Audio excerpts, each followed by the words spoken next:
Judge. Yes. Oh, yes. Oh, and has Howie been brought out? I get you. Okay, We're trying to focus on it right now. That's going. all right, See where we're at on that status. all right, thank you. And Mr. Bellevue? Yes, Judge. Yes, so do you have your paperwork? I've signed it, and at the jail, they tell me my client has signed it, so it should be coming to you. All right, let me see what I have.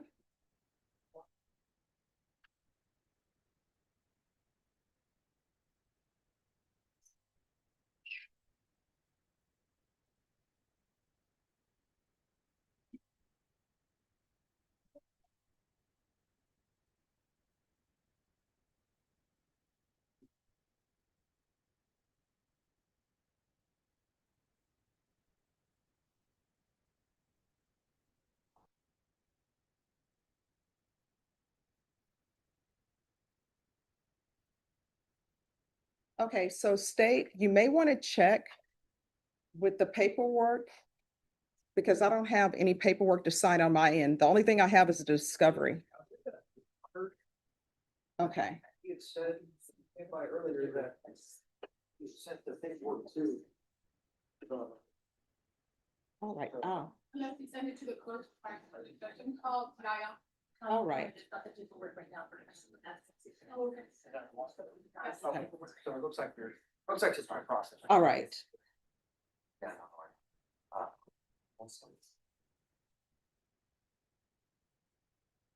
Yeah. Who is here on Alan Mayo?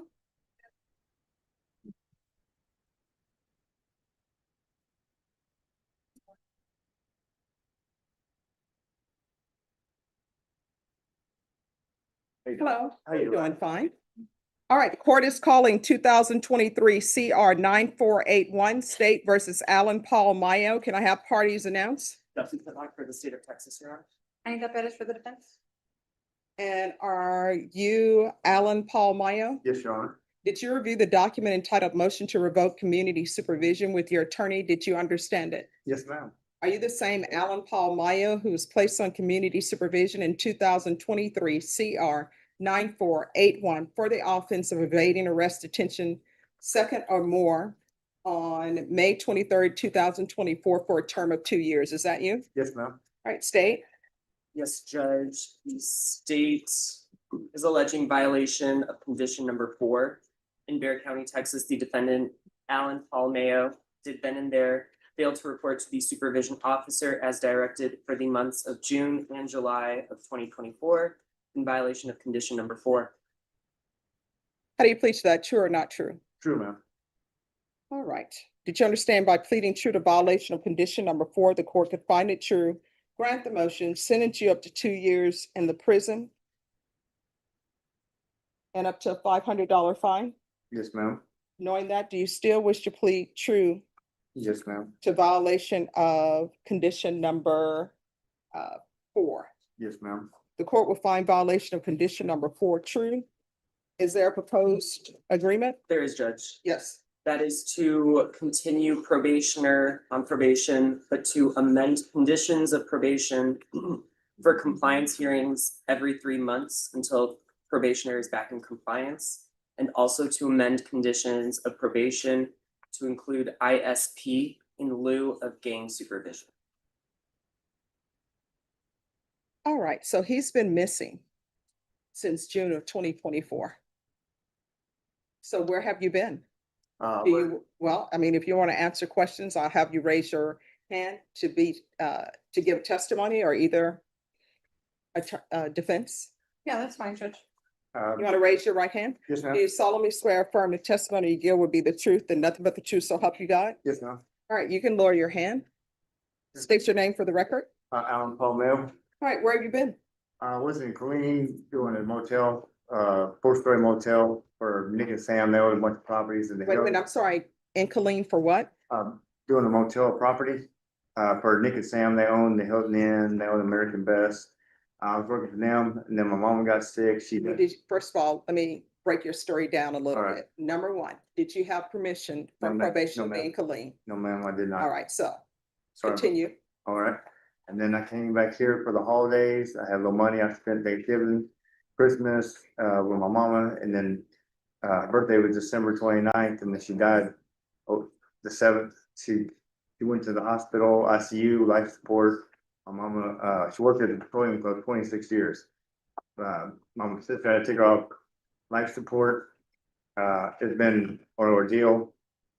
So I just kind of got lost in the, Sorry to hear about your mom. So when was she placed in the hospital? January 6th, week after her birthday. All right, January 6th of 2025. Yes, ma'am. All right, so then here's my question for you. Where were you June 2024? Yeah. And you didn't report? No, I went to work. Where were you in July 2024? I might have been in clean. Did you report? No, ma'am. August, No, ma'am. September, No, ma'am. October, No, ma'am. November, No, ma'am. December? No, ma'am. I don't think you're a good candidate for probation. Okay? All right, the court is going to find violation of condition number 4 true. The court will find you guilty. The court will sentence you to 2 years in the prison, give you credit for any time served. The court will recommend the therapeutic community, and there's a $500 fine, time and money to run concurrently. Did you review the trial court certification of defendant's rights to appeal with your attorney? Did you understand it and did you sign it? Yes, ma'am. Right, so you have a limited right to appeal. That right to appeal is as it relates to the allegation in the motion, not the fact that you were on community supervision. Because this is a felony conviction, you're not allowed to own or possess any weapons or ammunition. If you have a question over what that is, you'll need to speak to an attorney. Do you understand? Yes, ma'am. All right, good luck to you, sir. Thank you, ma'am. You're welcome. Thank you, ma'am. Alan Paul Mayo stands before Judge Stephanie Boyd facing revocation of his probation for evading arrest. He pleads true to failing to report for 6 straight months, June through December 2024. Both the state and defense propose a solution: keep him on probation but with stricter supervision and compliance hearings. Judge Boyd, however, wants to understand the why. She swears the defendant in and lets him tell his story. He explains he was working on a motel project in a different city, then returned home for the holidays with no money. He shares the tragic timeline: his mother's birthday, her hospitalization on January 6, and her subsequent death. Judge Boyd offers condolences but immediately zeroes in on the critical flaw in his narrative. This is where Judge Stephanie Boyd destroys any defense based on sympathy. She methodically goes month by month. Where were you in June 2024? Did you report? The answer is consistently no. She establishes that his failure to report began a full 6 months before his mother's medical crisis. This timeline is fatal to his plea for mercy. "I don't think you're a good candidate for probation," she states with definitive clarity. Her ruling is swift and severe. She rejects the proposed agreement, finds him guilty, and sentences him to the maximum 2 years in prison with a $500 fine, recommending therapeutic community placement. In this hearing, Judge Boyd demonstrates that while the court can empathize with personal tragedy, it cannot excuse willful, prolonged disregard for court orders. Her authority rests on the principle that probation is a contract, and when one party completely abandons their obligations, regardless of later hardships, the contract is broken. The sentence isn't just punishment, it's a statement that the system's integrity depends on consistent accountability.